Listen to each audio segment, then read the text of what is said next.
इतिहास में ज्ञात प्रथम मानवीय सभ्यता से भारत एक कृषि प्रधान देश रहा है।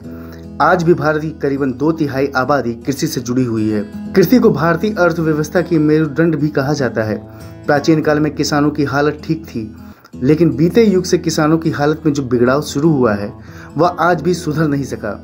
यदि अंग्रेजों की कृषि नीति पर नजर डालें तो मालूम चलता है कि वे भारतीय किसानों को अपने मन मुताबिक फसल उगाने के लिए मजबूर करते थे और उन्हें अत्यंत कम दामों पर खरीदकर विश्व बाजार में महंगे दामों पर बेचते थे।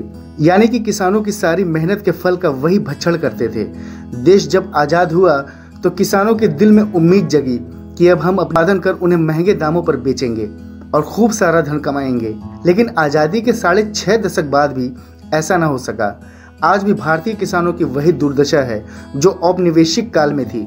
आज वह मन मुताबिक फसल उगाने के लिए जरूर स्वतंत्र है, लेकिन उसके उचित दाम लेने के लिए नहीं। आज जिन दामों पर किसानों से उनके उत्पादन की खरीदारी की जाती है, उससे मुश्किल से ही किसानों की लागत और मेहनतानों की भरपाई हो पाती है। इसीलिए आज खेती को घाटे का सौदा माने जाने लगा है। इसी घाटे की वजह से हमारे देश के किसान साहूकारों के कर्ज में डूबते जाते हैं और अंत में कर्ज न चुका पाने की स्थिति में फांसी के फंदे को गले लगा लेते हैं। अगर देखा जाए तो NCBR द्वारा जारी की गई 1995 से 2013 तक की रिपोर्ट के मुताबिक भारत में 2,96,438 किसान आत्महत्या कर चुके हैं। केवल 2013 में ही भारत में किसानों की आत्महत्या की कुल संख्या 11,444 थी। प्रश्न यह है कि इन आत्महत्याओं का जिम्मेदार कौन है? किसानों द्वारा आत्महत्या करने के पीछे एक ओर जहां सरकार जिम्मेदार है, वहीं दूसरी ओर बड़ी कंपनियों और व्यापारियों के मुनाफाखोर प्रवृत्ति भी उनके साथ जिम्मेदारी के भागीदार हैं। उर्वरकों की खरीदारी से लेकर कृषि उत्पाद को मंडियों में लाने तक हर जगह किसानों का शोषण होता है।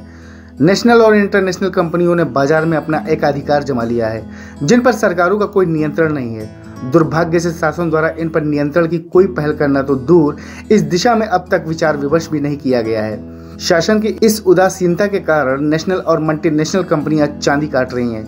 यह अक्सर देखा गया है कि देश सबसे बड़ी पंचायत में पहुंचने वाले अधिकांश जनप्रतिनिधि अपने आप को कृषि व्यवसाय से जुड़ा हुआ दर्शाते हैं, लेकिन इसके बाद भी वह कृषि एवं कृषकों के सुधार हेतु कोई कदम नहीं उठाते हैं। आजादी के बाद से आज तक कृषि क्षेत्र में सरकार द्वारा हमेशा ही उपेक्षित रहा है। पंचवर्षीय योजनाओं में भी कृषि उपेक्षित रही है। भारत में कृषि की कीमत पर औद्योगिक विकास को तरजीह दी गई है, लेकिन अब देश के नीति निर्माताओं को यह अच्छी तरह से समझना होगा कि औद्योगिकरण से देश का पेट नहीं भरने वाला है। यह अक्सर देखा गया है कि देश सबसे बड़ी पंचायत में पहुंचने वाले अधिकांश जनप्रतिनिधि लोकसभा व राज्यसभा के वर्तमान सदस्यों में आधे से ज्यादा लोगों के पास खेती है। कृषि से जुड़े लोगों के निरंतर संसद में रहने के बावजूद न तो सिंचाई सुविधाओं का पर्याप्त विस्तार हुआ है, न कृषि उपजों को उचित दाम मिला है और न ही आधुनिक तकनीक से कृषि करने में किसान समर्थ हो पाया है। कारण तो साफ है कि किसान होने के बावजूद सांसदों ने कृषि के बारे में सोचा ही नहीं है। किसानों के लिए आंदोलन भी उभरे, लेकिन कोई फायदा नहीं हुआ। शरद जोशी, महेंद्र सिंह टिकैत ने किसानों के अधिकारों के लिए लंबा संघर्ष किया। उनका आंदोलन देश के कई राज्यों में भी फैला रहा। शरद जोशी और टिकैत ने अपने अपने राज्यों में किसानों को संगठित कर उन्हें पहली बार निर्णायक राजनीतिक शक्ति बनाया। कालांतर में जोशी और टिकैत के आंदोलन राजनीति के भेंट चढ़ गए तथा कृषि क्षेत्र और किसान बदहाल ही रहा।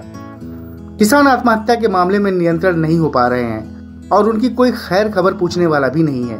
प्राकृतिक आपदाओं की मार इन किसानों को झेलनी पड़ती है। कभी अत्यधिक बारिश तो कभी बारिश की कमी से फसलों को काफी नुकसान पहुंचता है। ऐसे में पूरे देश में इसका असर पड़ता है।